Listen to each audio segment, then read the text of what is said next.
welcome into this week's MTG Insider Call. Today we are going to look at this past weekend's standard challenges on Magic Online that happened every weekend, but this last one was one of the more special ones, as well as the first one with the new Kaldheim cards. So we get to see some of the new decks in action here and see some early, I wouldn't say front runners, but at least like jumping points for how to grasp and approach this format. It's always quite overwhelming when you enter a new format, like a bunch of cards just been dumped on you, and there's so many directions it could go. We know that in a few weeks, this will have been boiled down to like 10, maybe 5 decks that are like really competitive, and then some interesting ones.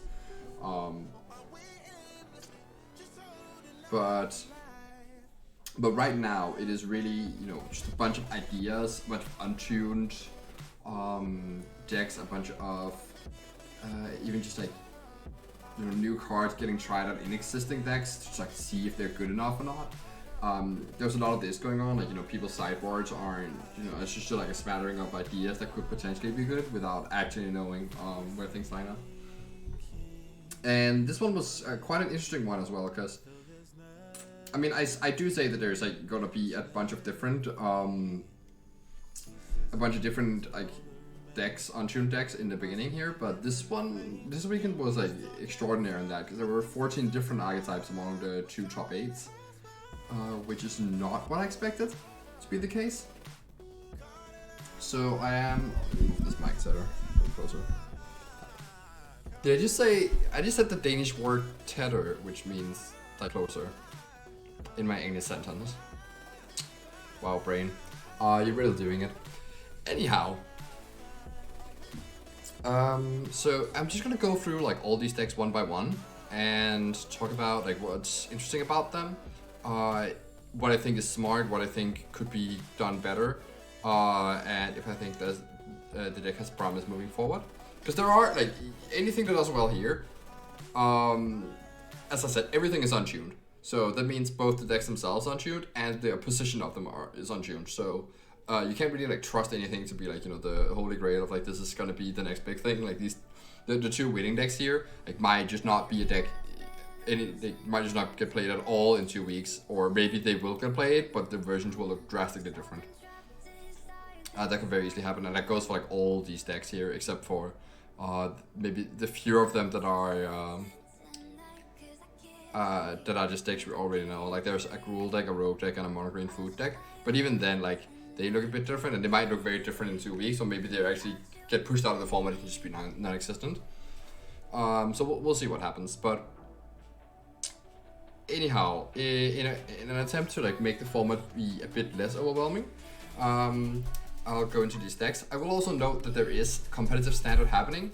The SCG Tour Online is returning already this weekend, and so while I'm not one to like chill out for SCG, but I generally think that they are pretty good events, especially since they are the only ones, if you're playing on Arena, that like the only events that actually qualify for the Pro Tour or the set championships.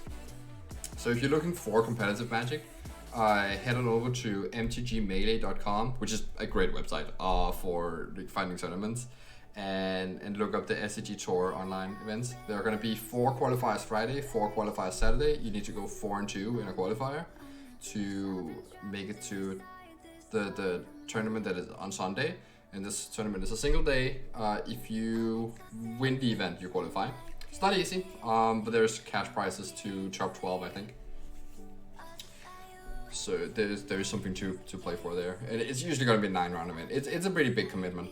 I don't think the EV value, like both time-wise and money-wise, is great, but I do think the opportunity to play is pretty good. So that's why I recommend them. Anyhow, let's get into these decks. So yeah, you've been staring at this mono green deck here that I just had up and showing here. We'll just take them like one by one. I sorted them so that I have the 2 first place lists. Like 30 means that it was from January 30th, so Saturday, and 31st is Sunday. So it's gonna go like the 2 first place decks, 2 second place decks, go so on. Because the obviously is a bit of a note in that the tournament's a bit different, and also the everything that happened on Sunday. Some people might have gotten inspiration from what happened on Saturday, even though the decks weren't published. Like they might have played on Saturday and played against one of these decks, or they might have checked Twitter where people post their list and the result. So we'll actually see that play out, at least in some ways.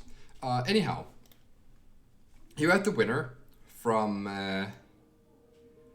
the first standard challenge here, and it is a return to mono green Stompy.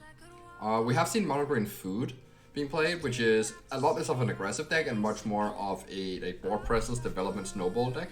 And this deck still plays like a tiny hint of those sources. You know, like we know any green deck in this format is gonna be not any green deck, but like any green, you know, board presence based deck is gonna be Lovestruck Beast, Mammoth, and Great Henge, and that's true here as well. But this deck takes, I assume, advantage of the Varincless being printed, a card that goes especially well with Castle Garenbrig, and some of the +1/+1 counter synergies, like having Stonecoil Serpent and Swamp Shambler here, gets to power up Varincless.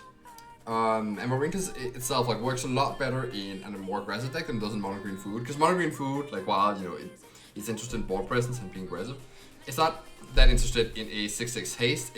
It's much more interested in good defensive cards like the Troll King and Kogla, for instance.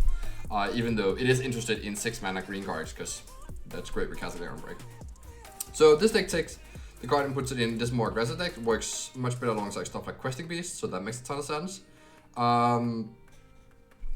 Worth noting is that Varincless just shuts down Sagas, if you haven't heard of that yet, because all permanents the opponent plays gets half the amount of counters. So if they round it down, so if they were supposed to get 1 counter, they just get half, which round down to 0.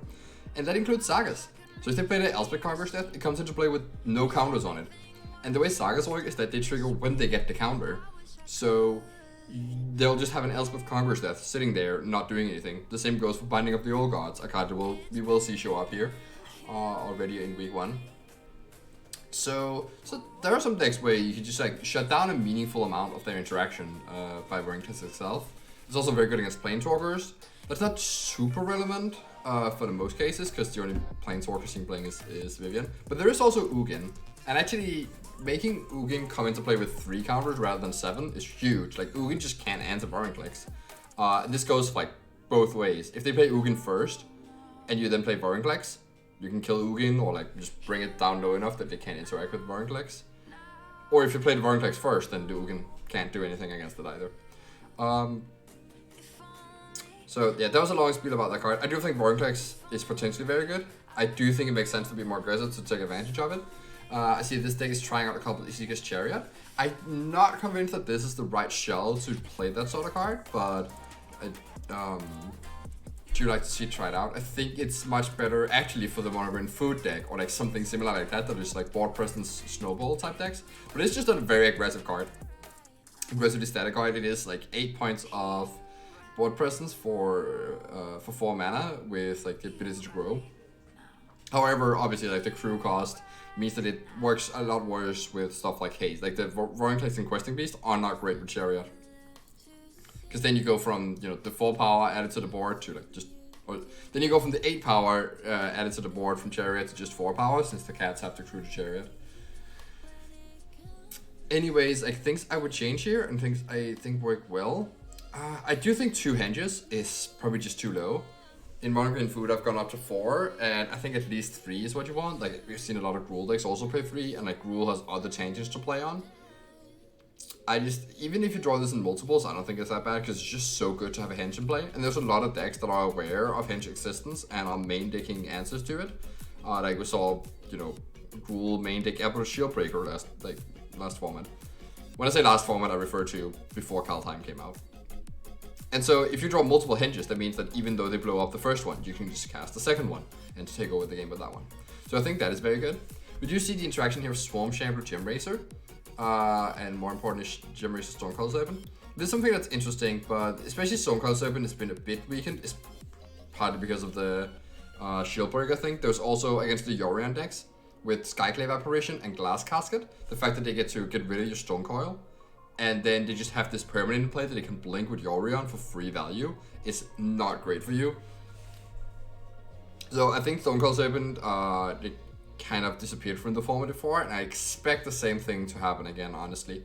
It's also not great against stuff like Blood Chief's Thirst, for instance. Like you just play 5-drop and then they can kill it with their 1 mana card. It's not really where you want to be. So I foresee that the whole Gem Racer Stone Cold Serpent thing, maybe that doesn't have a home in this deck. I do think there's some version of Green Stompy that can get played, and it might be able to look something like this. Primal Might is still very good, Scavenging Ooze is still very good. It just, you know, like just solid good cards. Questing Beast is obviously great. So there are some things that are pretty good here, and if you don't get your Stone Cold Serpents blown up, it is like a very good card. So, and Gem Razor, like there's a lot of people playing with artifacts and enchantment right now. So it does have a lot of targets. It's just the things that it want to enchant are not that greatly positioned. Like Swarm Chamber is not that impressive of a card in most cases here. And I don't think the interaction with Vorinclex makes it so much better. Because, as I said, I think Vorinclex is a good card by itself. 6/6 haste is great for this deck. If you get to untap with Vorinclex, do you really need to be able to play 12/12 Serpent? No, you don't. Like, that's not gonna meaningfully increase your ability to win the game. So I think the part about doubling your own counters rider on Vorinclex, I wouldn't say you should ignore it in your deck building, but don't put too much emphasis on it.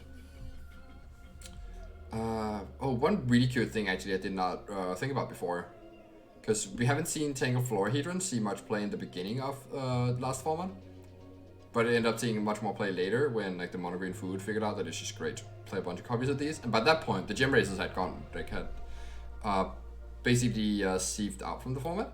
So this is a pretty good combo. The fact that, you know, your land drop can also double is a really good thing to enchant with Gem Razor, especially if you get later into the game where the random Florahedrons just gets upgraded into a 4/4. So I do think that's worth noting actually, that there is a good target for Gem Razor there. Anyhow, let's move on here to this deck, which is, I think, very interesting. So this is actually what was built by Luis Scott Vargas.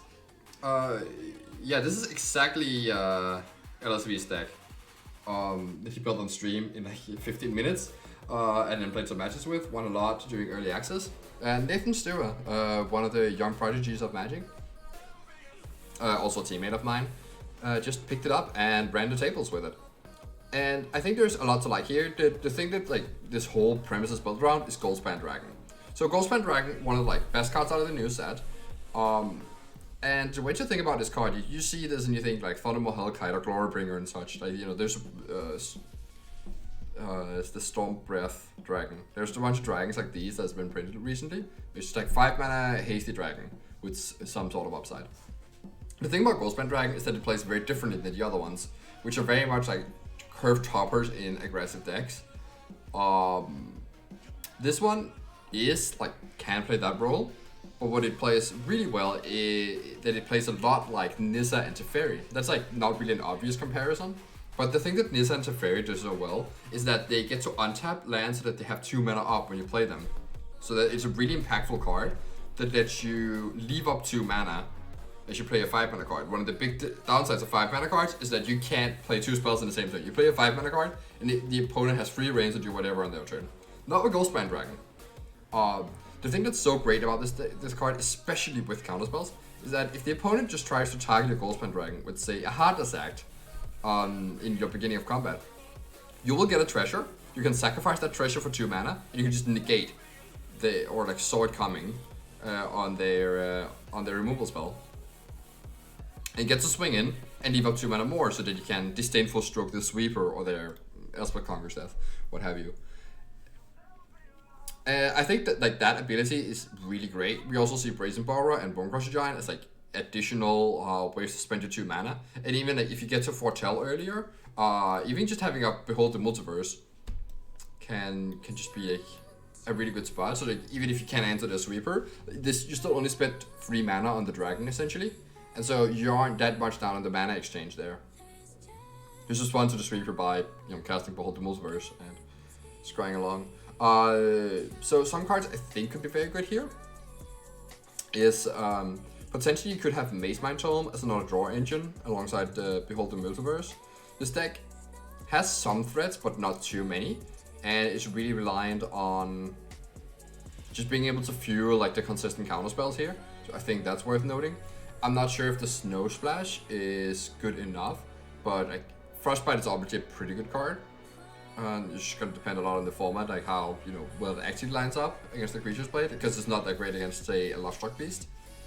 And then like, but if you get the Snow card, you also get to have Faceless Haven, which I do think is a pretty big payoff for Snow. We'll see that actually in a lot of different decks that include the Faceless Haven. I think that is like a very worthwhile card. So that's something you could do. And there's another thing I'm really interested in exploring is Lofty Denial. So there's the 2 mana counter spell unless the opponent plays 1, but if you have a flyer, they have to pay 4 mana instead. So it works super well with Goldspan Dragon. So it's like that's your catch-all counter spell. It's gonna play like very similarly to Sword Coming, but the thing about Sword Coming is that, well, you have to spend the 2 mana first to foretell it for it to have that good effect with Goldspan Dragon.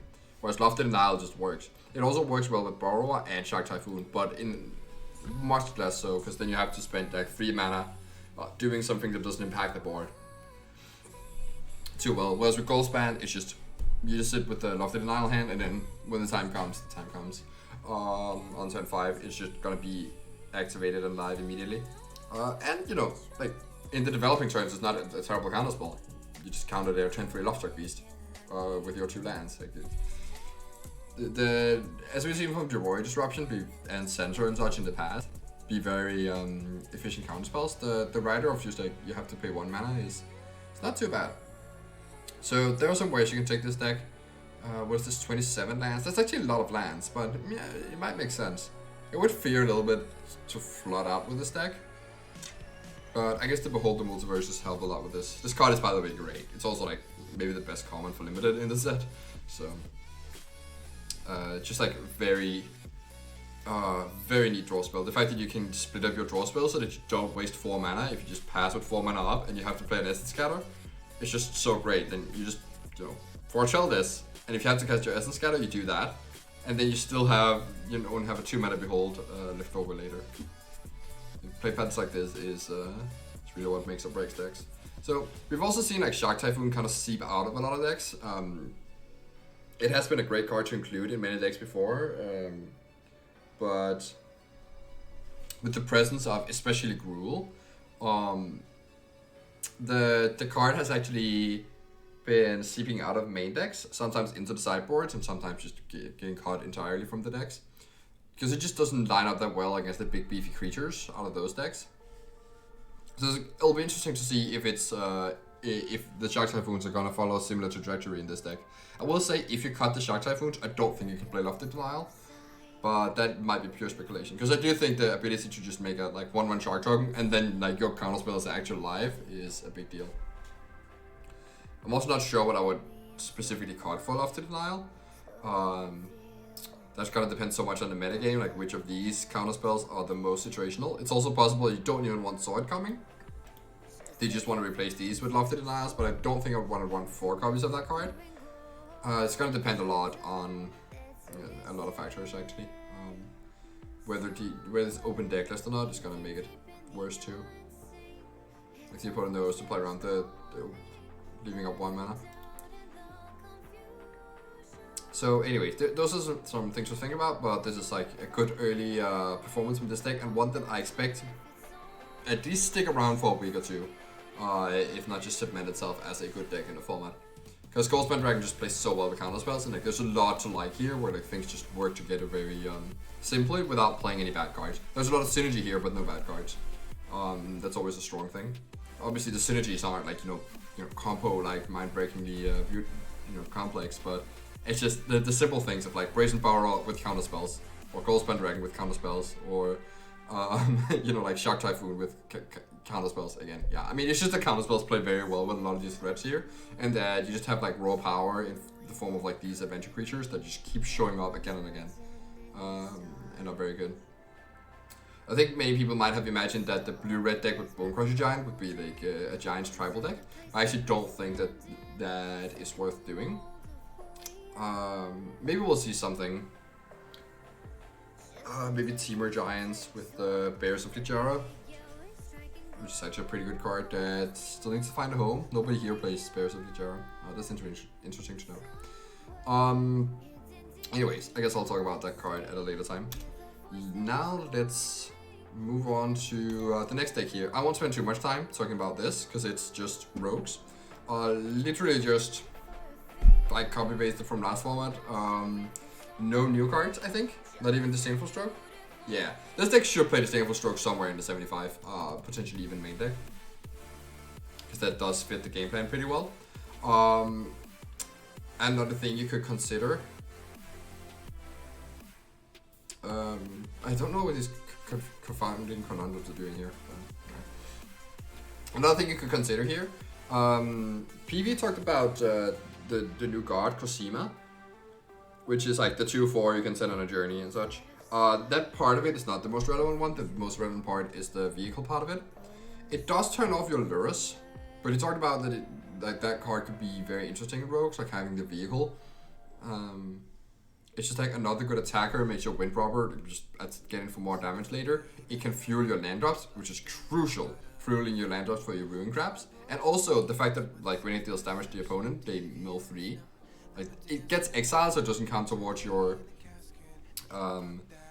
like your into the story and like your rogue like payoffs, but it still gets them closer to decking out, which is very valid win con for this deck. You still win like around half your games by decking them. That's a number that's kind of like pulled out of my behind, but at least as far as I know from listening to rogues players talk about the deck, that is something that happens fairly often. I do think this deck, has some legs to move on. Oh, there's another really interesting card for the deck.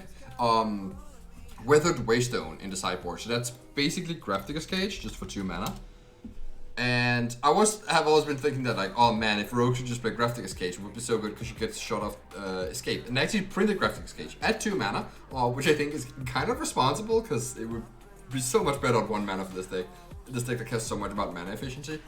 But the fact that like all these, the red decks that put in all these Oxen and like Phoenixes and such against Rogues, the fact you can just shut that off with the Runestone, I think is huge, absolutely huge. You don't need to rely on these Cling to Dusts anymore. You can probably just maybe cut them entirely, I'm not sure, because Cling to Dust is still very good in the Rogue's mirror. And actually like not something that people were doing against Gruul anyway, so maybe you just end up having both.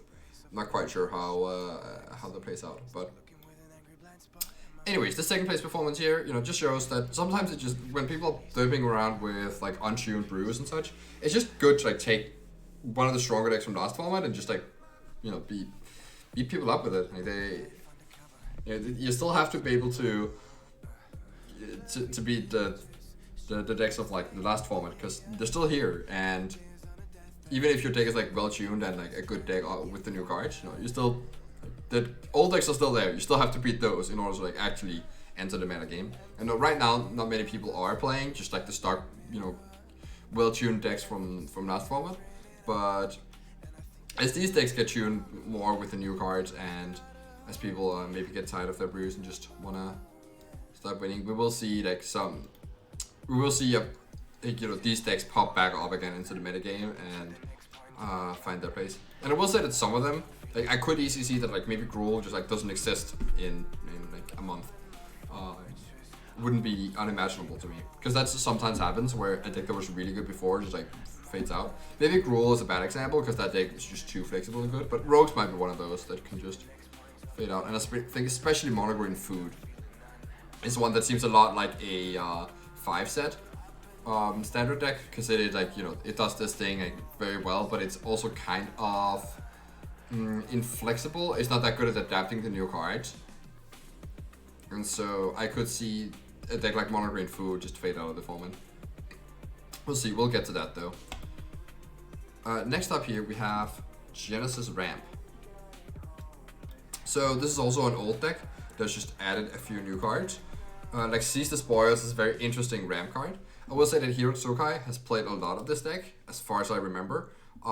It isn't the Terror of the Peaks style combo-ish deck with Genesis Ultimatum. You're just playing much more of an Ugin control game. So you have the 4 Ugins, which are your big hits, and Genesis Ultimatum is basically just like trying to dig you towards more Ugins. or just like get a Shock Typhoon or Beanstalk Giant play. So compared to the like Teamer Adventures deck with the man, I just said the name of the card, Terror of the Peaks. You're just running stuff like Shock Typhoon and counter spells and instant speed interaction, and you know which card really likes that? Goldspan Dragon. It loves all this instant speed interaction to be able to play off the treasures, and Goldspan Dragon is something that helps you ram into your ultimatum and your Ugin. Especially if you get to like leave it around for a turn. 2 attacks with the Goldspan Dragon gets you to 9 mana on turn, like, the turn after you play it, even if you don't have your land drop. So you can just play an Ugin off that. But I think that's very noteworthy. This might actually be a deck where like casting Shock Typhoon is not the worst, but especially if you hit it off ultimatum, like that's the most common way you'll get into play, I assume. Anyhow, I do think this deck is interesting. I haven't worked much with it. We saw most of the Teamer decks just congeal towards the Teamer Adventures deck before it disappeared, because that deck was just not quite up to snuff compared to the other decks in the format. So it is sometimes there's like kind of this I'm thinking of like the ants in a circle thing. I read a Patrick Chapin article a couple of years back that described this concept where it's a certain type of ant in the rainforest where you will sometimes just see colonies go extinct, because like if one ant if they get lost, they'll just start following the ant in front of it.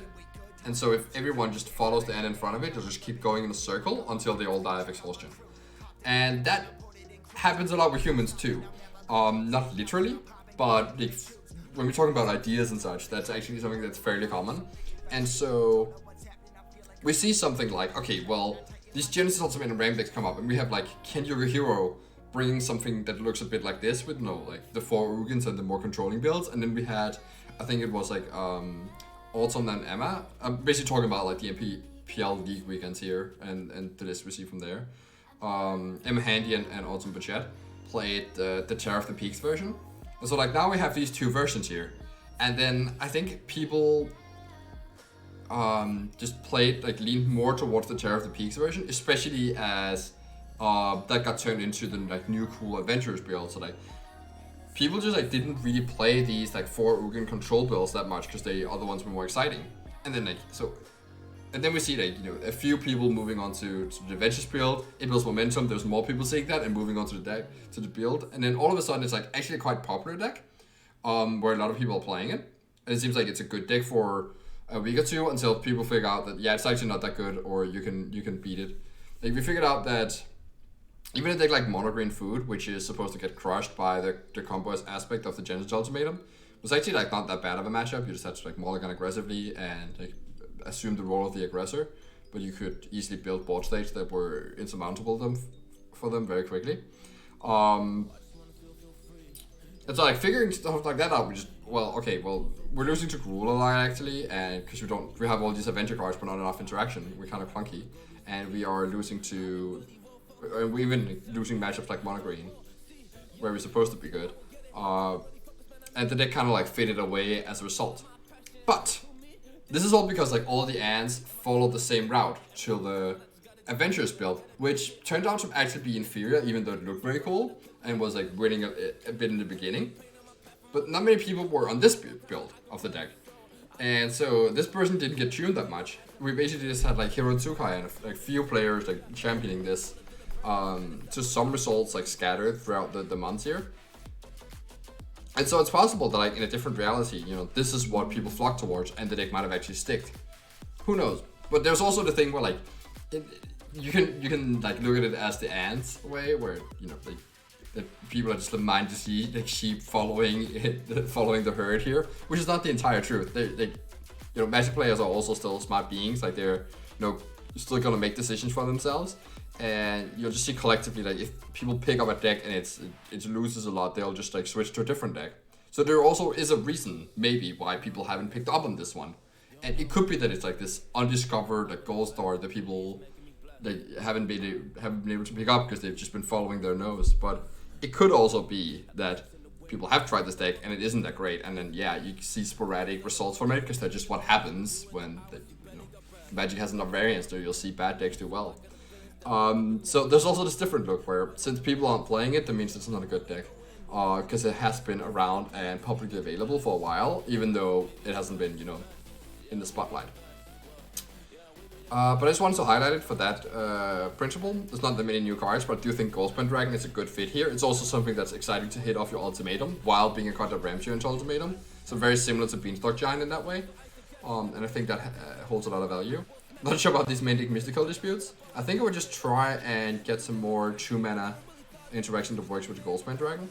Maybe Brazen Borrower should get back into the deck, but there's Into the Royal here. Wait, oh yeah, that's true. This deck used to play Brazen Borrower, but they cut those for Into the Royal eventually, which I think is pretty smart actually, because you're not that interested in the 3/1 flyer. But the card draw could be very huge off this card. Anyways, this deck, it hinges a lot on the amount of decks playing blue. I guess this is why your main deck Mystical Dispute, because against rogues and such, which is one of the worst matchups, being able to counter their Adrenaline Lock and such could be absolutely game winning.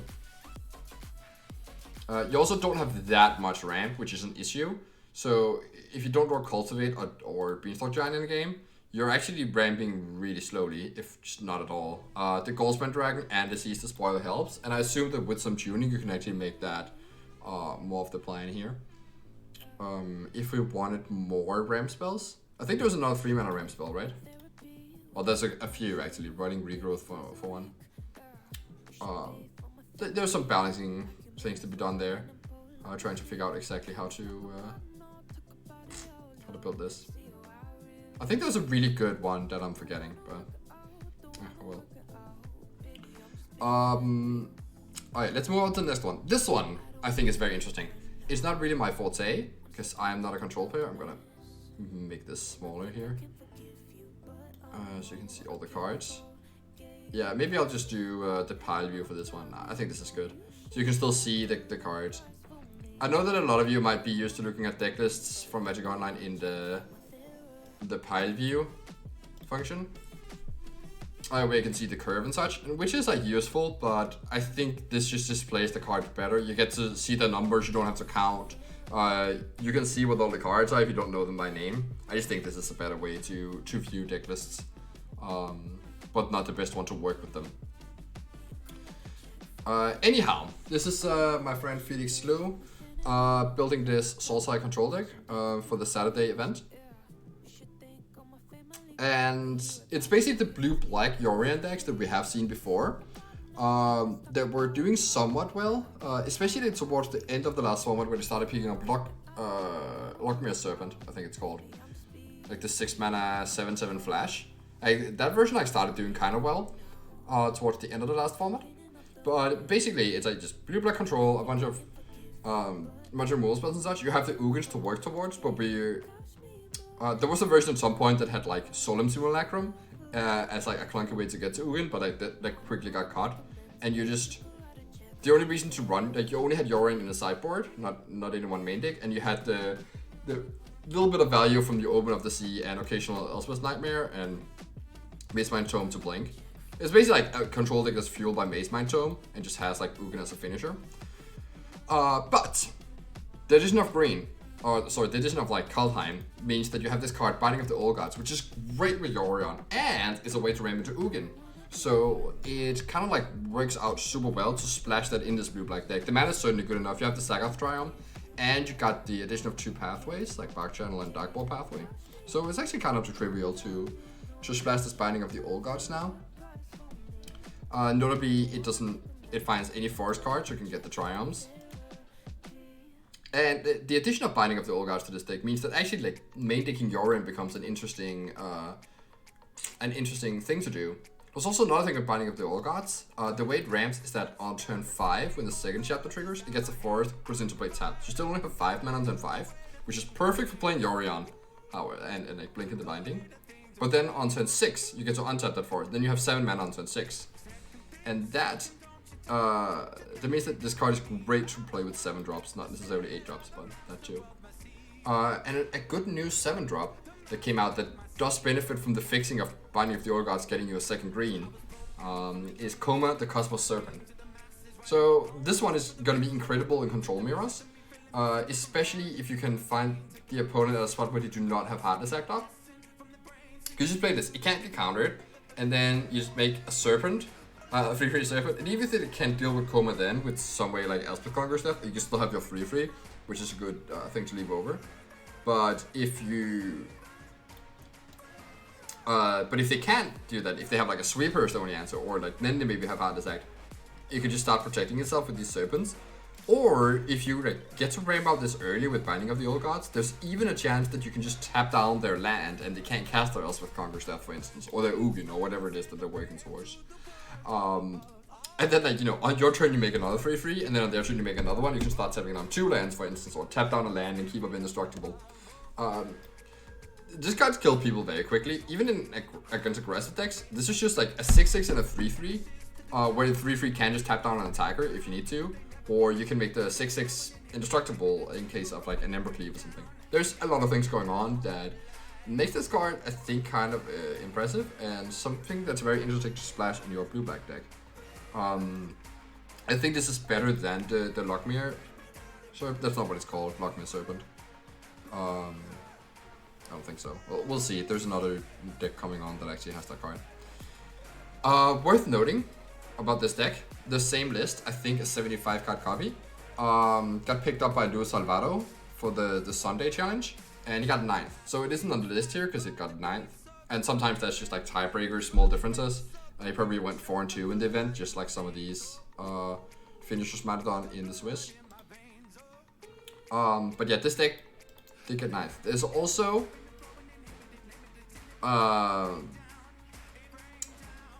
yeah, we'll see another Soulside Control list here, where the same list also got 10th on Saturday. So actually in the like top 10 from both weekends, we have 4 Soulside Control decks, which is the same principle. The blue-black Yorion Control deck splashing Binding of the Old Gods. So I think there's something very interesting there. I do think Binding plays so well with what blue-black does. It like shows up a lot of the weaknesses. It's kind of like the Solemn Simulacrum that we always wanted. It's great with Yorion. It's, yeah, it's kind of perfect. So I do think there's a lot of value there, and I do think the Coma is at least interesting to look into. Alright, let's move on to the next one here. Alright, so I'm gonna... it's a very simple deck here.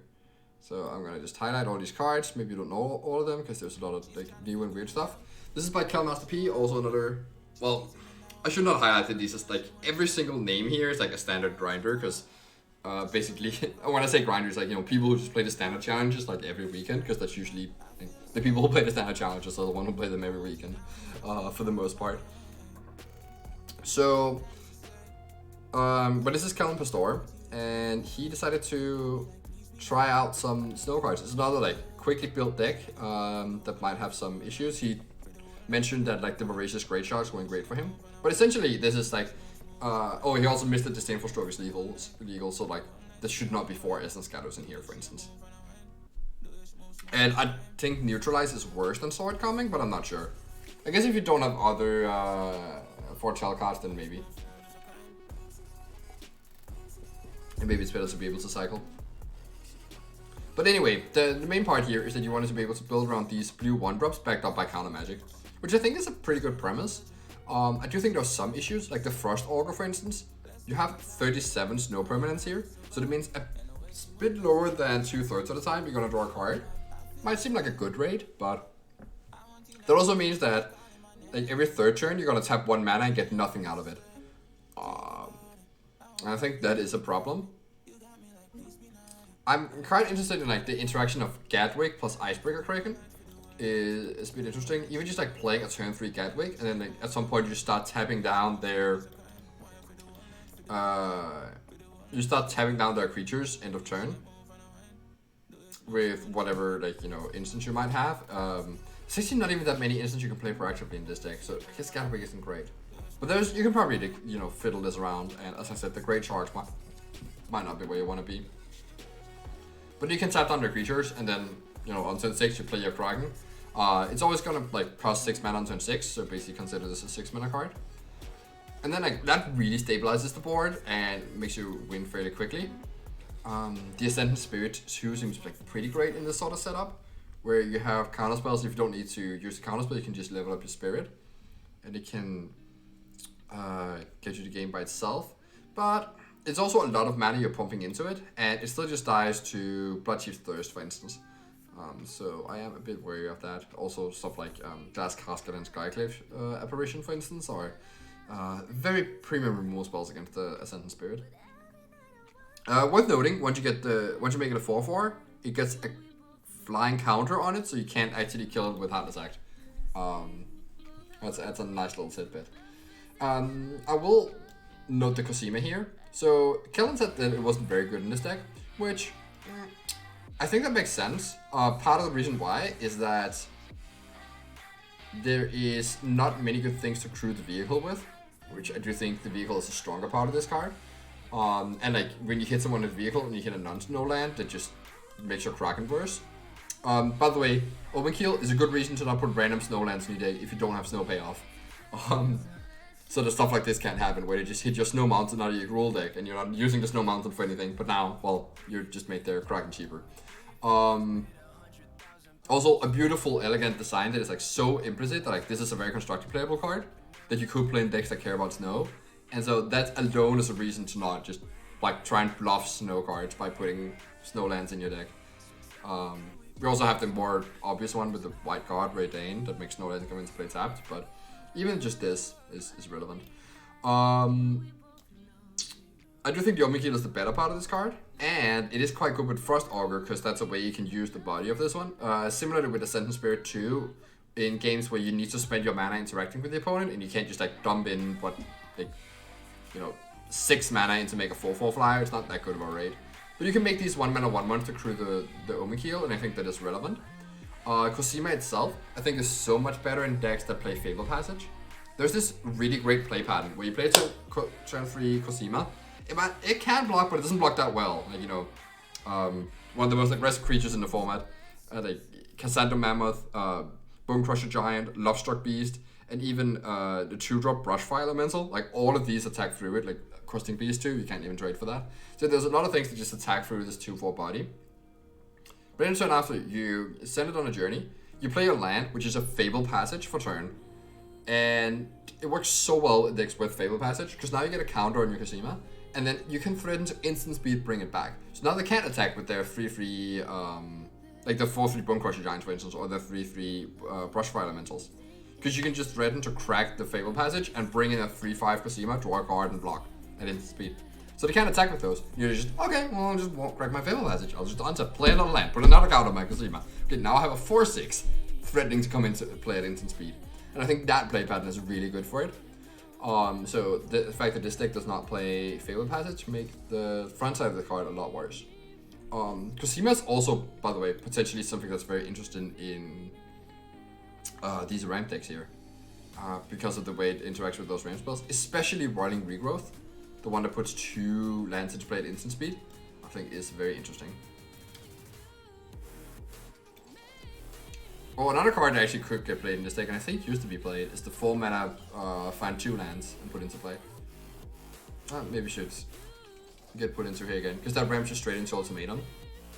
I guess the Dragon is a bit of that, but coming to play earlier is important too. Anyhow. Yeah, I think there are some things here that are interesting. I'm not sure this is exactly how it's supposed to look, but there might be some things here. Like Frost Augur is certainly powerful, but yeah, I'm not quite sure it actually gets there. I do like stuff like Gravenlore, or maybe Gravenlore is it's an insane draw spell. Like 5 mana, scry 5, draw 3 is really, really good. These 3 Energy Singers, I think, should just be. That's one of the issues of being mono blue, is that you're not that good against aggressive decks. So you kind of have to play stuff like this, and yeah, that is definitely a bit of a downside. You could also play the 1/3 that can animate Snowlands into 4/4s. I guess 4/4s still don't block that great in the format, but the fact you can just threaten to throw a land in front of a Questing Beast or something is not irrelevant. Anyhow, yeah, I do think there's maybe some promise here, but things need to get reworked a little bit. And yeah, I'm not quite sure if the Cosima is fit or not. I know that my teammates are actually working on it, but I can't quite disclose exactly the things they are coming to. Anyhow, let's go to the 4th place from the first week here, and this is a deck near and dear to my heart. It is a white weenie with a ton of 1-drops. And the combo of Mortal Skyclaves plus Halvar God of Battle to build your own Embercleave. I think this deck is quite interesting. There's a lot of actually really powerful cards in white right now. Especially with the printing of Usher the Fallen as just like a pretty good 1-drop. You don't have to play the Venerable Knight anymore. You have like, Selfless Savior to protect your things. You have Giant Killer, which is like a really good removal spell. Even the Speaker of the Heavens is quite interesting. It's pretty good with Mortal of the Skyclaves actually. Makes it somewhat trivial to get up to the life you need. But something that is quite interesting. When you're playing all these 1-drops, there's also another card you can play from the new set that is, I forgot what it's called, but it's a 2-mana 2/2 Spirit that says when you play your second spell each turn, you make a 1/1 Spirit token. And so on turn 3, you play that plus any one of these 1-drops, and you basically get to have a 2/2 and a 1/1 flying for 2 mana. That's a really good way of going wide, but that is not exactly what this deck is about, so it probably makes sense to not do that. I do kind of like the addition of like Alseid, both to help power up the Speaker of Heavens and also to make Halvar just the Halvar more the Skyclaves. You're just accepting that you're kind of a combo-ish deck, and so playing into that I think is a pretty good idea. Another card I really love here is Caprior Takedown. When I realized that this card did not that the creature didn't have to be attacking or blocking, you could just take down anything with this. Really shut up in my estimation. I think it gets a bit worse now when the important creatures are, again, like Lovestruck Beast you need to kill on turn 3. Where it's a lot harder to deal 5 damage to something, but yeah, I do think there's some promise here. Luminarch Aspirant and Seasoned Hellblade is great 2-drops. And I do think there is some merit to a white deck, especially now that we have the Halvar to go with the Mauls. Halvar's backside is your creature dies, returns to its owner's hand, plus 2+ and Vigilance. Yeah, I mean, I guess that's not irrelevant that you can do that. Especially if you combine it with Halvar. So, I guess I'm a bit interested to see how you can make that work. One thing is though, this equipment works especially well with flying creatures or vigilance creatures or first strike creatures. It always gives vigilance, but first strike creatures, because having a 3 power or larger first striker on defense is very good. But more of the Skyclaves already gives those keywords, so you incentivize to not play creatures that are first strike or flying. So there's some contention there, but... And I guess Halvar by itself is actually not very good, right?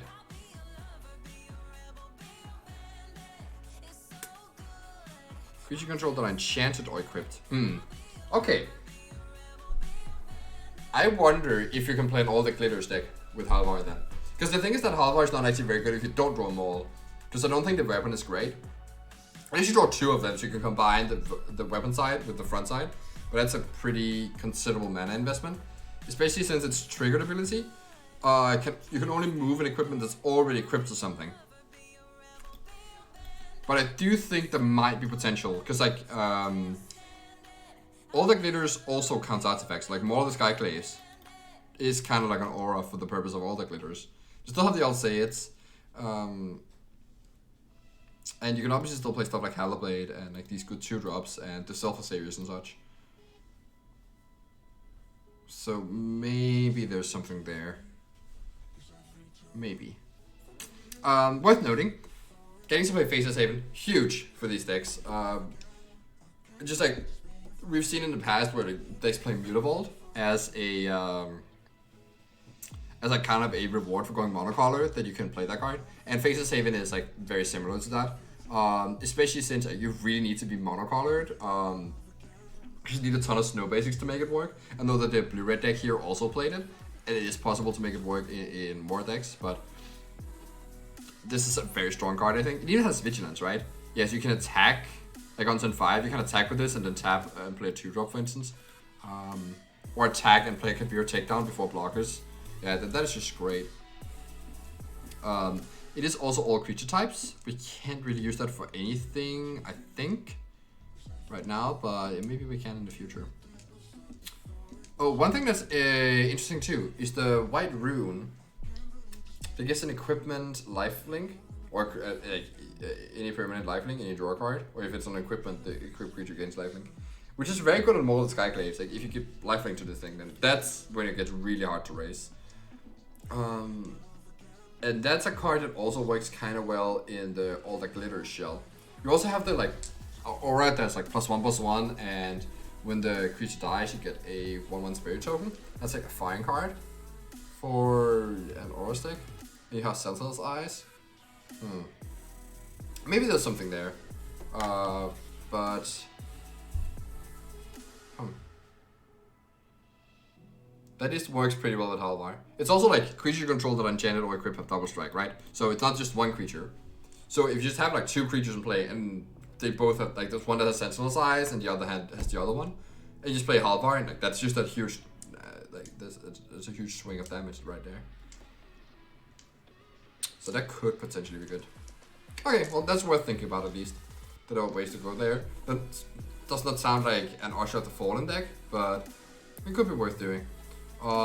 Something that's gonna be really good in those types of decks is also the spell land that is a protection spell. I think that card is incredible. In any deck that cares about it, I don't think like this deck would care about that. But having your land be your protection spell as well is like huge. You just get to the point in the game where you have assembled this like Tron of like a bunch of things in the same creature. And you just need it to not die, and the fact that you have this land drop that can protect it is a very big game. With knowing the sideboard, Ray Dane for any snow deck, or like mirror matches too, because actually there aren't that many like specific snow decks, but there are just like random other monocolored decks. Like we also see, the Stumpy deck is actually not doing it, right? The Stumpy deck could very easily also run the whole snow package. Oh, it's not even running the troll here, because that actually was a pretty good reason to be mono green. I completely skipped over that part. But yeah, there's the new troll, like the 4/4 for green. It seems like a really good inclusion in these decks, so. Anyway, if you don't do that, if you build a deck something like this, I think you could actually get away with running a bunch of snowlands and at least a couple Faceless Havens.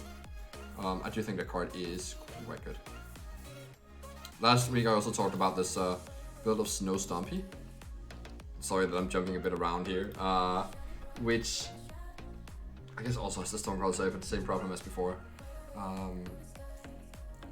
Like the choice of creatures might want to be different, but basically Blessing of Frost being like an incredible spell actually, like distributing 4 counters. You don't even need to target things, so if you remove something in response, you just put the counter somewhere else, and then you draw cards equal to the number of creatures for power 4 or greater. So it's very easy for this to just like draw 2 cards when you play it and add 4 power to the board with haste. If you have Sir Farron in play, like that's even more power, because then when it attacks, you get to do more stuff, and it's very good. It's quite good with the Sprout Swarm too. That's not what it's called, right? The Swarm Shambler. As you get to distribute the counters. I think there might be something in that space to play around with. But anyway, that's another deck that like where you're already interested in Snowlands, and so the Faceless Haven becomes even better. But like these sort of monocolored aggro decks, I'm really interested in Faceless Haven. Let me get back to the thing I came from here. So Ray Dane is actually going to be good in a lot of the aggressive mirrors, like monocolored mirrors, because they just happen to play a bunch of Snowlands. And just like the effect here is actually pretty good there. Also the backside. The shield is going to be very good against any red deck, for instance, like mono red style deck. So, or even like creature mirrors, it just basically like boosts the toughness of all your creatures, and that is worth something. And also, I think this card is pretty good against stuff like Genesis Ultimatum, for instance. Because you just make their spell cost like more mana. So, like the fact that it can't Ugin on turn 8, it has to play 10 mana for the Ugin, like that's huge. Genesis Ultimatum at 9, absolutely huge. You also have like this Luminous Broodmoth as like this is the anti-sweeper tech. I think that's very cute. And yeah, like that just seems like a fine way to go about that issue. So this deck might even be good enough for playing on sweepers that this deck plays Doomscar itself. It's kind of funny. We have seen White Weenie decks do that in the past. Because White Weenie decks, they're not when they're on Super Weenie, when they're more like strong white cards along a curve. They're gonna be fairly good at playing like sweepers and keep developing. And so in those spots, they actually might want to play sweepers themselves. Sorry, for the creature mirrors. Alright, let's move on to the next deck here. where we have one of the new like power cards here, Showdown of the Skulls. So this is one of those other archetypes that we had 2 copies of actually in the top. Oh wait, it's because I had this one. Showdown of the Skulls. Really, like, if you're not already familiar with this card, like definitely get familiar. You exile the top 4 cards of your library when you play it, and like you can play them until your next turn. So it's very similar to Escape to the Wilds. It's instead of being 5 mana for 5 cards, it's 4 mana for 4 cards. But it also has the 2 extra chapters, which are incredibly important. Putting counters on your creatures as you play spells. And so we could just like, if you play this in a creature deck with like a low curve but very heavy on creatures, it's gonna be very easy for this card to just completely dominate combat. And then there's this additional combo with Shuffle Up the Flock. You can return a permanent to its owner's hand. So you return the Showdown to its owner's hand, like in response to the 3rd chapter maybe, or just or just like if you hit this off the Showdown, you can just like bounce it immediately, because you don't need the 3rd chapter that much, because there's already repetition of what happened on chapter 2. But yeah, like the fact that Showdown can then like hit a Shepherd, which then bounces the Showdown, so you can Showdown again, and maybe hit like another Showdown off that, and so you can like kind of keep the thing going. I think that is actually quite impressive for an aggro deck to be able to have that sort of long game. I have heard from what people have been telling that like stuff like Goldspan Dragon and Embercleave does not fit this deck, and you're actually much more interested in Maul, possibly even Halvar in this deck. Just to couple copies, it's gonna be a lot easier to get the Maul plus Halvar combo going. Also, I heard like Jared Thompson talk about how actually having some haste, it could be in the form of Goldspan Dragon, but even just Rob of the Rich, like having just some form of haste means that against decks with a ton of sweepers and like sorcerer speed ways to interact, like the Yorion decks, just having something like this to like load up a bunch of counters on and get like that extra point of reach, because you're really good at rebuilding after sweepers, but the Yorion decks are also very good at cleaning the board every turn. So having some sort of way to like push damage immediately is actually quite valuable. You just get like to play a bunch of power cards in these decks. Like you could also play Luminarch Aspirant. You have like, you know, good 1-drops. You have like Skyclap Apparition. It's not even maxed out in the main deck here. There's like a ton of cards you can play in the Boros colors that is like very powerful. Obviously Bone Crushing Giant as always. So I think that's very interesting. There's no Naya Adventures deck in the top 8 here, but I have also seen that from Crockies, and I think that promises very strong home for the Showdown. Just because you're already interested in Shepherd of the Flock, which is an adventure creature, and Showdown plays so well with adventures because yeah, they're just like flexible. It's much easier to be able to play that. We saw that with Escape to the Wilds too in the Team Adventures deck like last year. So basically like a green deck with Edge 1 Innkeeper, Lovestruck Beast, Shepherd of the Flock, Bone Crusher Giant, and Giant Killer. Like those cards just like work incredibly well. I do think that all in all, this like seems like a fairly well-tuned deck. Yeah, I don't think I would have like these expensive cards like Embercleave and Goldspan Dragon, because it's just not good to play too many expensive cards with Showdown. You really need to have a low curve. So I would try and cut these for like more Maul or like Luminarch Aspirant or maybe a couple of Halvars. At least if you max out on the Mauls. But yeah, there's something there. I'm gonna go a bit more swiftly through some of these next ones, except for the interesting ones. So we have Gruul here, just trying out a few interesting cards here. Masked Vandal replaces the Emperor's Shieldbreakers we've seen before. I think that's a fine change. Being able to hit stuff like Elspeth Conquer Death so that Yorion can't blink it is very huge.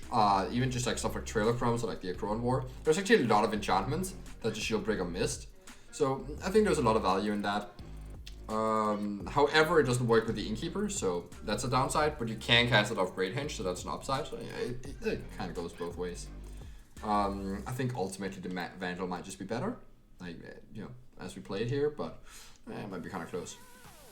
If you're not playing Innkeeper though, I think the Vandal is a lot better than Shieldbreaker. Like just like a very strong card, actually, in the way the format lines up, because there's a lot of things to disenchant. This deck also tries out Isika's Chariot. Again, it doesn't work that well with haste, so not too hyped about that. You can copy the Vivian token, I guess it's very cute, but that doesn't come up too often. Seeing as the only one Vivian in the 75. Yeah, I just don't really think the Chariot adds enough to the board compared to stuff like a Crone War or Questing Beast. Crown War 2 worth noting. It gets a lot worse because like the places it was really good was in the green matchups, but in the green mirrors, if they are adopting Vorinclex now, relying on a Saga as your interactive spell gets a lot worse. So that's worth noting. Here we have a really interesting deck. This deck actually, so this is Gonizo, by the way, who top 8'd the day before. Okay, I'm gonna show this deck first. Gonizo top 8'd the day before with Soulside Control, which is 79 cards because I messed up somewhere. But this is the Lockmere Serpent. Oh, it was actually called Lockmere Serpent.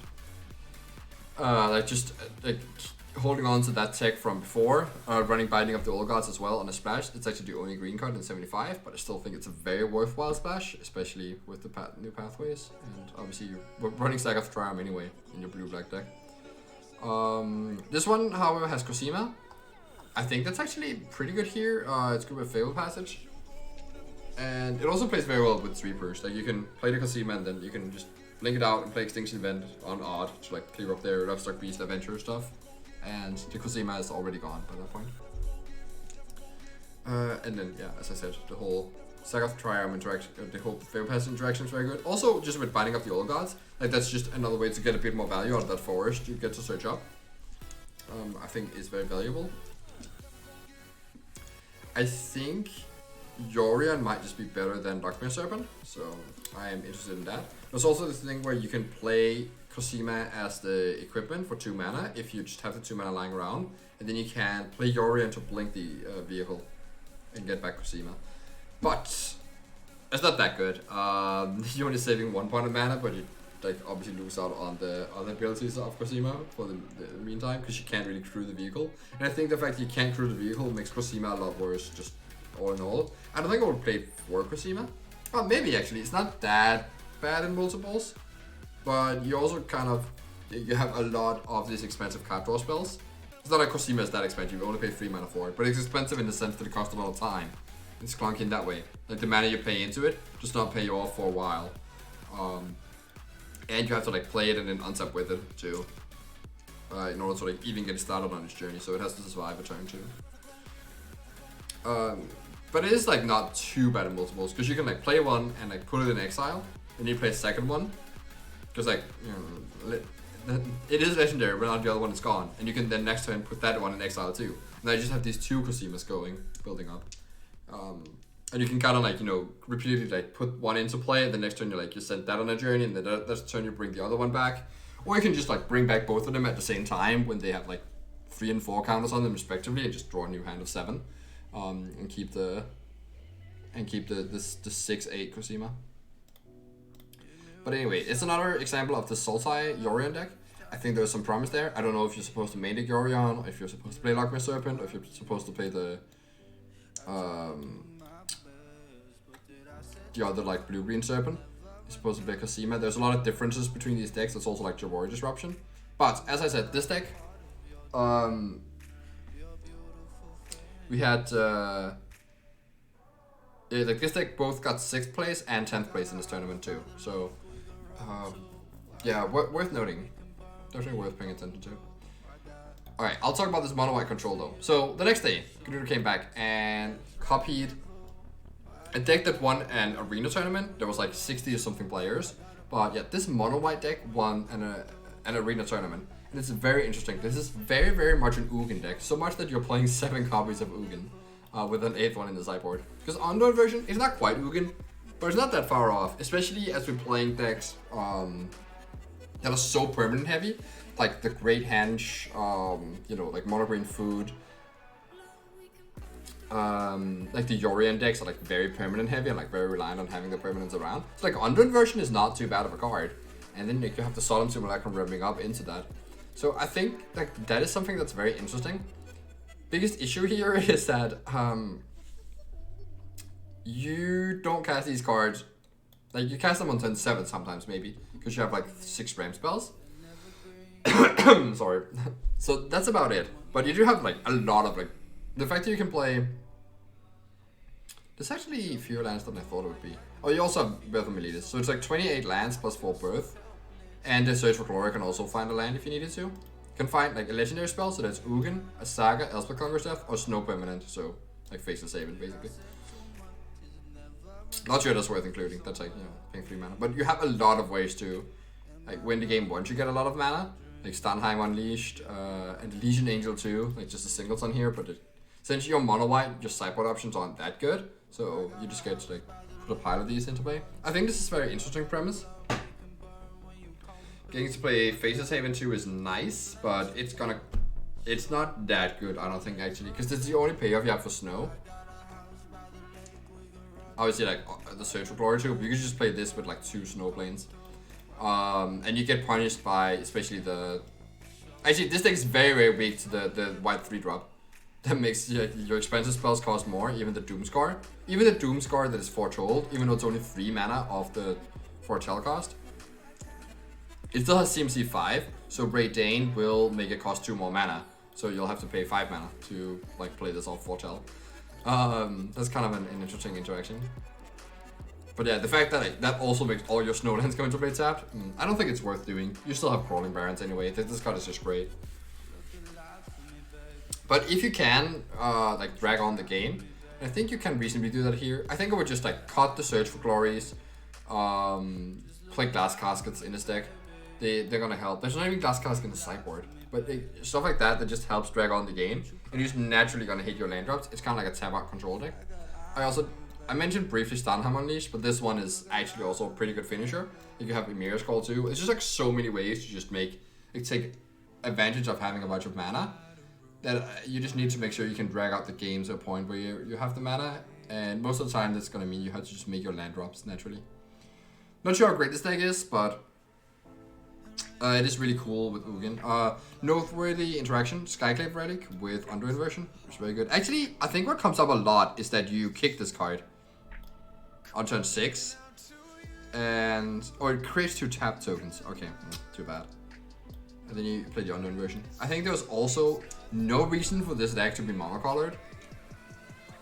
It could easily be at least 2 colors. You could be like red, for instance. Get to play Frostbite would be a pretty good improvement, and maybe I guess you don't really need the red sweepers. Like Bone Crusher Giant, maybe. Yeah, not sure. Goldspan Dragon could actually be pretty good in this. There's some ways to toy around with that. You could be green to play more ramp, but I do think that like the Under Inversion is very good right now, and the Ugin is pretty interesting. There's a lot of Ugin decks actually floating around the top here. The Soulside control decks or Ugin decks, and the Genesis ramp deck here is also an Ugin deck. And obviously just mono white control deck, so that's worth noting. Here is the deck that I'm most excited about here. It's a Sam Black deck, Elf Party. Elf Party, that seems a bit odd. But the thing is that actually there's a lot of really good elves that have a lot of very different creature types. Like this one is a good elf, it is a cleric. The Jaspera Sentinel, which is great. It's like it's a 1-drop, it fixes your mana in a deck that has a bit questionable mana. It's a rogue, like it's perfect. Wildwood Tracker, a 1-mana warrior. The Paragon is an elf and every other relevant type. And the Master Vandal is also an elf and every other relevant type. So you don't have that much payoff for being elves, but you have the Herald, which is it's a warrior, and you have to take for elves or warriors. So you can find your rogue or your cleric, or like any of these, which is huge. Or you can just find your Tashri, which is one of your big payoffs for having party. So it's going to be very easy for this deck to just make this card cost 1 mana. So it can be played fairly early in the game, especially with Sentinel ramping you out. And with Sentinel too, like you get to make all colors of mana. And you see this deck mana base is just like a bunch of pathways, even like the blue-green one and like the red-green one. You even have like Ketria Triumph to find off Binding of the Old Gods. Like Sam's newest version actually cut the Ketria Triumph and a Wildwood Tracker to add 2 more lands, but it still looks something similar to this. So like even the activatability of Tashri is relevant. You can just like outrun some decks in that position. It's gonna be, as I said, quite easy to achieve full party, especially with the Vandal and the Tarragon just being all types and being good cards by themselves. So like activating the Archpriest is not gonna be that hard, and most notably, like the best payoff for having full party, like ever, is Coveted Price. Especially since you search your mana for a 4-mana card. Like Sam started with a slew of like different 1-ups to find with this, but he ended up settling for just Squad Commander and Binding of the Old Gods as like an interaction spell. Squad Commander, however, is great. Once you have a full party of the coveted price, it's just like a 1 mana, 3/3 that makes 4 1/1s, and every combat gives all your creatures +1/+0 and indestructible. So you can just like make your huge attack. I think that's quite incredible. He did mention in his article that came out recently that he wanted a second copy, and I think that's worth thinking about. It's also worth thinking that maybe this Wildwood Tracker is better off as the 1/1 Death Touch, that's a rogue, just because of the creature type. You obviously get less damage that way, but you are a bit oversaturated on warriors. Like Tashri, Herald, and obviously these being warriors, that you don't, like that's not necessarily the type you're looking for. The one that's really missing is actually Wizard. The only wizards you have are the Shapeshifters, so that's worth noting, that you actually need to have one of these in order to make the full party come together. Anyway, I think that's a very interesting deck. In the sideboard, you have a lot of other different coveted price targets. Most notably, this is like a random showdown of the skulls, because you have some red lands thrown in here anyway, so might as well just have one of those cards. Actually works really well in the archetype. So yeah, I think that's quite interesting. Oh, he also, Sam's newest version also has Gigantha, this is worth noting. So cut the Garruk for Nissa from the sideboard. Garruk is better, but like you can play Nissa with Gigantha. I think Gigantha is great in this solo deck, because you're gonna like be very good at like putting your hand on the board very quickly. And if you don't have a coveted price, you'll just sit there with like, you know, all these cards in play, but all this mana that you can't do for anything else, so it's very easy for you to just put Gigantha in hand. And the activate ability is actually quite relevant because of Tashri. That's a really good way to pay for Tashri's ability, and still develop in the same turn. You could even tap Gigantha to like play a 1 mana Tashri and activate his ability in like the same, you know, like pay using all those 5 mana from Gigantha. Not many decks can use all 5 mana from that card. But this deck can just play Gigantha for free, so definitely put that card in your sideboard. I think this was a bit of an earlier version that he might have streamed, and that's what Hitbox Dragon copied. Because there's no chance that it's like a coincidence that the two versions are so similar. Alright, so here we have another Boros deck. And I think this one is worse because it has a higher curve. Only plays 2 Selfless Savior. I'm not saying the Selfless Savior is the best 1-drop, but just I think it's just really good to be able to have a lot of 1-drops. Only plays 1 Mole and plays like more Dragons and Embercleaves, and I think you just have to go more in on the cheaper cards here. One worthwhile notice in the sideboard is Outlaw's Merriment, which by the way also works really well with Party, for what it's worth. So that's kind of funny. Maybe that actually goes, you can't cast this ever, so don't put this card in your other deck. Plus, you can't do it with Gigantha. But it does make like Warrior, Clerics, and Rogues, and that is not a coincidence. Even though it came out like a year before Party. Worth noting is the Red Danes though, making another appearance here. Wait, is it 19 lands? Oh, +4 Shadow Claw Smashing. Sure, that makes sense. You can't have too high of a land count in your showdown deck, because you don't want to hit 2 lands off of it. When you play this turn 4 and you hit 2 lands, then you'll miss a card. And you actually oftentimes want to hold the showdown until turn 5 if possible for your curve. Another reason why it doesn't work too well with Goldspan Dragon, because this is actually a 5-drop. So you can play 1 land off of it when you play this. And hopefully also 1-drop. So you really want this card to like always be drawing you 4 cards. And that is a lot easier if you just wait until turn 5 by playing it. You'll have more mana, and if you hit 2 lands, you can play both of them. Here we have another showdown deck, but one I don't like as much. So this is Jeskai Yorion. Something we haven't seen much, but basically Showdown is like, you know, really good aura to blink. It's the same thing with the Shepherd of the Flock. But I just don't think it's that good here. You have a lot of really expensive cards like Doomscar, Elspeth Conqueror's Death, Yorion, even like this, you know, 7 mana Aura's Epiphany.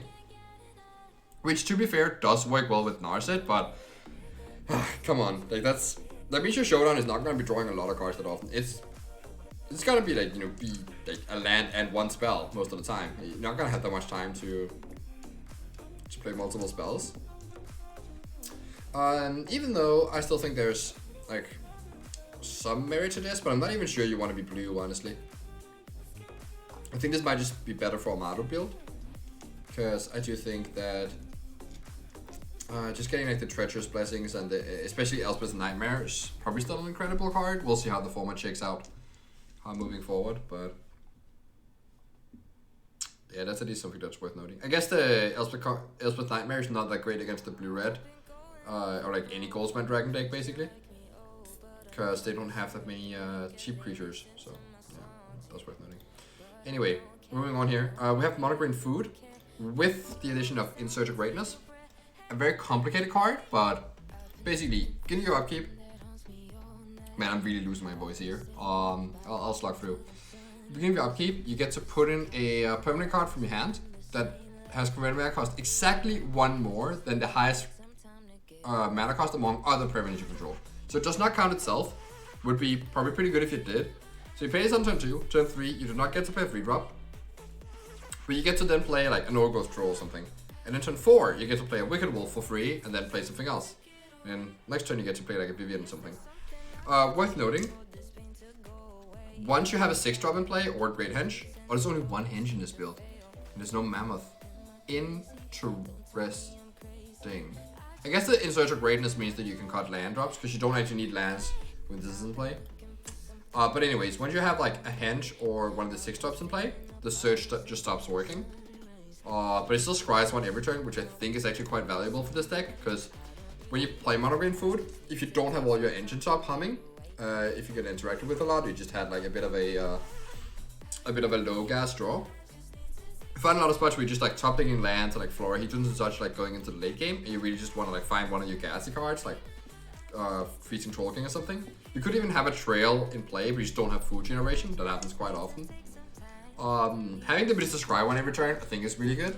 And so in the beginning, I was not too high on Search, because I noticed that, well, it's very quickly gonna not be able to put something into play. But I realized how many things are you gonna put into play with this before it's good. I think the answer is, if you put in 2 things for free, it's great. If you put in like 1 4-drop, it's probably good. Because that's like, it's basically a ritual. You pay 2 mana for your Wicked Wolf. And you get to scry one every turn now, which I think is just very valuable. So I think it's possibly worth it. And then I realized what happens if you have 2 of them. And it's actually possible you're supposed to play 4 of these for that reason. If you have 2 of them, you play one turn 2, one turn 3. On turn 4, they trigger off each other. So now you can put a 3-drop into play for free, but it also checks on resolution. So you put in like your Orgulf Troll for free off of it, and then you put in your Wicked Wolf. And I think that interaction is actually quite interesting.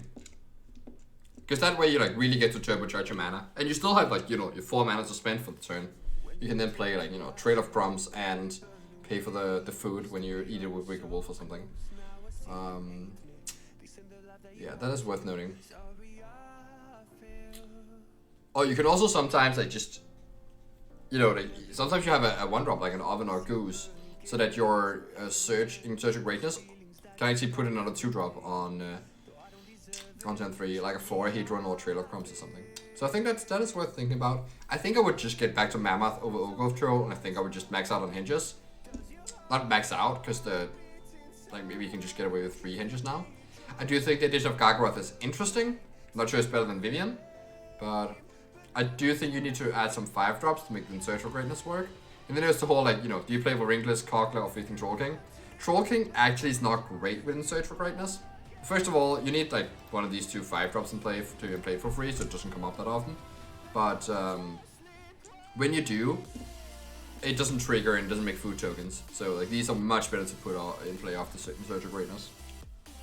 And I've even seen builds that just completely move away from the Troll King altogether, which maybe that's the way you can go, but it does make your Wolf and your Trader and such a lot worse.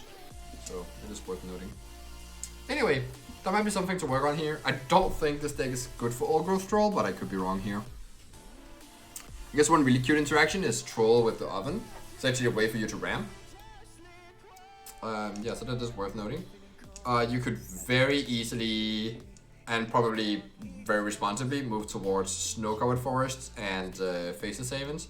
You could even try and look at some of the other snow payoffs from green, like the 1-mana fight spell, Blizzard Brawl, or the Boreal Druid maybe. There are quite a few snow payoffs in green that are worth looking at. But just like Faceless Haven being better than either of these cards is, I think, kind of a guarantee. And yeah, I think it's interesting with Orgulf Troll. Oh, there's also another 2-mana ramp you could play then, is the the 2/2 that can untap a snowland, and that's really interesting with Ogre Troll. So that when that dies, you enchant your snowland, and now you can untap that with your Rhyme Tender. That's not what it's called, but that's what the functional reprint is basically.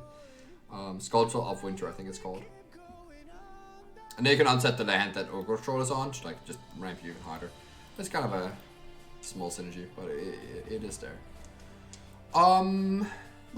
And I'll just show this last deck here, Mono Red Showdown. So I do think this is very interesting. I talked about how Showdown wanted to be in a deck with some way to make reach, like some hasty creatures, and a deck with a low curve. And I think Mono Red actually does that very remarkably. However, it also works not great with stuff like Embercleave. I would just get these Goldspan Dragons out of here. I don't think that's what you want to do in a Goldspan Dragon deck.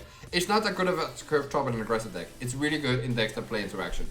It's great in blue-red, or like in the Teamer, like ramp deck, for instance. I think it's great there, but this, nah. Less into it. However, this deck plays the Showdown really well, like from the other side, you know, like Fervent Champion, for instance, just great with Showdown to put counters on, just have this like hasty attacker that's first striking, always gets through. Playing stuff like Shock with Showdown, it's a removal spell, but if you don't have anything to target it with it, you can just go face. Burgi is like an incredible thing with Showdown, and I think actually we're supposed to get away from the whole like Anax Embercleave thing. Like this deck kind of like clings to that a little bit with like 2 Cleaves and 1 Torbrand, but honestly, I think that's just like Anax is a lot worse if you're not doing like Embercleave Torbrand things. And I think Burgi is actually a very good card and works super well with the Showdown. To the point where that's just something we are supposed to look more into. I also think that like red 1-drop, that's like a 1/1 warrior. When it dies, you deal damage equal to its power. That works really well with Showdown too, because you just like put counters on it, and then you just have this thing where like when it dies, you just take like 5 damage or whatever. And even like, you know, you can also fuel the Showdowns, like the 3rd chapter, with Burgi's backside, where you can like discard cards to like keep playing stuff off the top of your library. Because you'll have extra lands in your hand because you just played the land you got from Showdown, so you don't really need to like pay attention to that part of it. And then like that'll just, you know, let you keep playing spells, and then you like with Burgi in play, like you can pay the mana for your 1-drops, and yeah. Obviously you can't keep doing that because you'll run out of cards in hand very quickly unless you play like red cantrips, but don't need to get too cute for that. I think there's something there. You just cut the Anax for Burgis, cut the Embercleaves and the Goldspan Dragons, and you just like basically mono red Showdown. That might be something there. However, how that deck is gonna play out when you don't have Showdown, yeah, I can't make any promises for that. That might just be not good enough. Oh, also worth noting with Burgi, the mana does not end as Steps in Face's End. This is because otherwise it wouldn't be great with Boast. So it has that rider, but that also means it's pretty good with Embercleave, so that is worth noting. And you could obviously like still hold on to the like Anax Embercleave thing. That is just like a very, I wouldn't say tried and true combo. Like it has definitely been tried a lot, but hasn't been that true lately. So do at your own risk. Like Gruul has just turned out to be the better deck. I think one big issue for red decks here is that Lovestruck Beast is just such a big blocker. We don't have that good of an answer to it. There's also another issue here. The mana to splash Showdown is like pretty bad. Which is something I'm not noting in the Boros deck because it's more evenly split, so it's a lot less worse to have your mana base be just Pathway, Fable Passage. I'm not even sure if the Boros decks play Fable Passage. Yeah, they don't, they just play Temple, which I think is better. This deck should play Temple too, I think. Maybe, I don't know. So the fact you want to play like all these 1-drops and you have like, you know, very heavy cost of cards like Anax and Torbrand, but you still have to like play your Needleworks Pathway on white sometimes, and then like that might rob you off the way to play, rob you off the ability to play 2 red 1-drops early, or you have to play a Fable Passage. You only have 3 lands, so you have to play a Fable Passage early and fetch up the plane, so you have the white mana for the Showdown in your hand. But then like you can just draw a second planes or something, and like now you can't catch your Anax or your Torbrand, whatever. Stuff like that is just kind of awkward. But especially with the 1-drops and having your cards line up like this. So I think the whole like playing a monocolor deck and splashing Showdown might just be worse for your mana base than just being a straight 2-color deck. Anyways, I think we got through it here. Decks I'm interested in, I think this Elf Party deck is very good. Potentially. Okay, hold on. Let me like try myself here. I think this deck is very interesting, looks super like fun, and could potentially be quite good. Looks very explosive. Coveted price just seems great. And it's a lot easier to enable party when you have just Jaspera Sentinel and Mask Vandal. Those are huge additions. And I think the Soul Side control deck, looking something like this, also very interesting. I'm not sure if you need to like go super hard on Yorion specifically, but like to main deck them, I do think this is definitely worth running Yorion in a sideboard for. I was suspect of the 80 card versions of Blue Black Control before, but now I'm definitely not anymore. And I think this blue red deck definitely worth looking at, working on. The 3 decks from before, Mono Green Food, Gruul and Rogues. Rogues and Gruul possibly with only minor upgrades. Mono Green could be complete overhauled because of In Search of Greatness. We'll see how that plays out, and like stuff like Boring Clicks and whatnot. Boros Showdown, I think this also has a lot of potential. I'm just like basically almost every deck here. I'm not too like keen on the blues, no. I'm not too keen on the mono white control. I think that could look very different. Not too keen on the Stumpy deck. I do think also the Genesis ramp deserves another look. If you could build this deck to play better with Goldspan Dragon, like have the counter spells be better at protecting it, and just play 4 Goldspan Dragons, and that's like your extra ramp spell to get to these cards earlier, I think that could actually have a lot of merit. Just get away from the Shock Typhoons, because I think they're not actually where you want to be with this. Because you have like plenty of big spells, but obviously like removing the Shock Typhoons makes you even worse against blue spells, blue decks. So I guess I'm worried of that. Could possibly just be a sideboard card. Who knows? Oh, we also have Coma in the sideboard. Yeah, that's kind of interesting. It's a good way to beat blue decks. Anyway, yeah, those are some of my thoughts. And yeah, thank you for watching this video if you came all this way. Hearing about all these decks, I did not get to play with any of them, but if I do during the week, I'll definitely keep you updated in the Discord. Right now, I'm just drafting a lot, so just to build a collection on Arena, so I'm not actually playing much of Standard. But if I give some of these decks a spin, most likely it will be the Elf Party deck. I'll let you know how it goes and what I think. Until then, see you next time, and please like comment on anything. If you have any questions about any of these decks, just post them in the standard discussion group, and I'll like answer them right there. And if you have any suggestions for things you're interested in watching, if there's any of these decks you are you want me to do a deeper dive on, definitely suggest it, and I'll look into that for next week. I am gonna be like very flexible for what you guys are interested in seeing. So with those words, I will close off the call here. Also, if you think these are getting too long and like go into too much detail, like feedback like that is actually very much appreciated. I think there should be like a bit less theory like this and just more gameplay. Well, we can definitely work on the setups. It's gonna be like a mixed bag of like different from week to week. Sometimes it's gonna be more lecture like just more theory. Sometimes it's gonna be looking at like decks or specific cards, and sometimes it's gonna be more gameplay, and sometimes it's gonna be answering questions and looking at like you know, gameplays or draft logs or something that you guys send in.